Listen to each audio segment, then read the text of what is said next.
Outside of Felicity, who's now back in third. Intensify and Rupert's Promise. Then comes Elusive Melody, and Zenyatta is closing nicely in the middle of the track. Caramel Coffee has the lead, but you better take a look at Zenyatta to run by and do it nicely. Caramel Coffee left in second. Zenyatta. Hello, it's Bob Pandolfo. It's Wednesday, July 2nd, 2025. Welcome to Power Pace with Pandy, and this is a Saratoga opening day preview. They start tomorrow, Thursday, July 3rd. Good cards. Now, it starts out, here's my Power Pace program. It starts out with 5 dirt races, actually 6 dirt races. Mile and an eighth, 2 mile and an eighth, claiming races. They like to start with, the meet with right in front of the stands. This way, because it's a mile and an eighth race, the horses will be right in front of the stands. So that's pretty exciting. Got a pretty nice stakes race here in the third race with some nice fillies. I think Indy Bay might have a slight edge over Echo Sound, but it's a good matchup. The races that interest me the most, though, on opening day, you go down to the 7th race. It's a 5.5 furlong sprint for veteran sprinters, turf sprinters. And initially, I was thinking of let me just go right to the horse I like. I like Maya Prince here. Now, Maya Prince, won a $50,000 claiming. This is a horse with a good turf sprint pedigree, solid, turf sprinter overall. Was running well last year. Then he started to put him in over his head. He ran well though. He ran well in the stakes race here, the horse. Then they put him in, really tough against Sembi, who's a really nice sprinter. Then they put him in, back into a $55,000 claimant, but he ran into a good field. The horse that finished second, 4 Harps, a really nice turf sprinter. And you could see that he finished second, then he came back and won the stakes race, the King Leatherberry, based on, that's a great former trainer who's now passed on, King Leatherberry, who was a legend in Maryland. But this horse now, second time off the layoff, going back into a claim, has been racing against better, I just think that might have a class edge here. Maya Prince, a 6-year-old in the 7th race.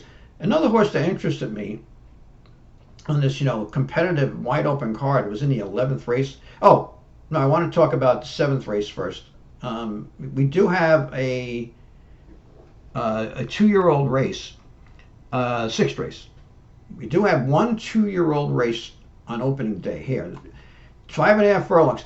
Now, normally you get these really well-bred, high-priced horses, and there really aren't any, Pletcher horses in here or Chad Brown that they spent a lot of money for. The favorite's going to be Iron Orchid. This horse went a furlong in 9.4 seconds at the OBS April sale. She looked good.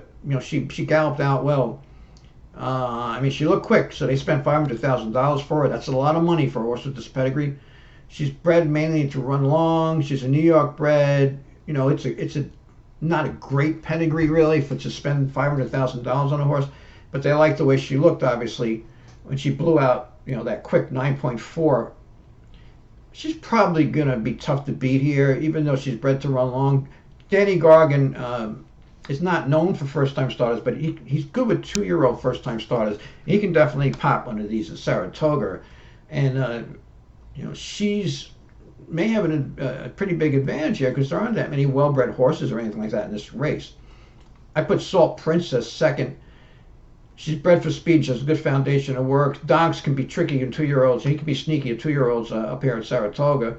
And I put Pan third. This guy Ortiz ships in live from Kentucky, this trainer, and he can pop a 2-year-old too. And or he has Irad up. So that was kind of an interesting 2-year-old race. And then the other race I wanted to mention was the last race of the day. Interesting turf race. I love these maiden races. They're going a mile and a 16th. Initially, I kind of was leaning to the 5-horse Key Actress, who ran okay in her first 2 starts. She did a lot of the work. She set the pace here. She pressed the pace here. She held okay. She's not really bred to run a mile and 16. She doesn't have a great turf pedigree, but she has Bill Mott, Hall of Fame trainer who's outstanding on turf. But I decided to go against her. I put her second. Horse ships in Cliffs. Cliffs ran third in her debut. Now, she has a solid pedigree for turf. Here she is. You've got, the Danzig, Northern Dancer, Mr. Prospector, Roberto, Chris S. on this side. Perfect View, the dam hasn't been fantastic. She's kind of a veteran dam, hasn't really thrown any great horses, but she's had some winners. She hasn't thrown any really, good horses, to be honest with you. But she's had mediocre sires that she was sent to. And she hasn't had any good turf sires, which is, not ideal when you have this kind of turf. I mean, with Roberto, Danzig, Chris S., Kim Mambo, Mr. Prospector, there's a lot of turf influence on the dam side, but they didn't send her to any good turf sires. Omaha Beach is a good turf sire. So, she's bred to stretch out. She trained fast at the sales. You can see they spent $430,000 on her last year.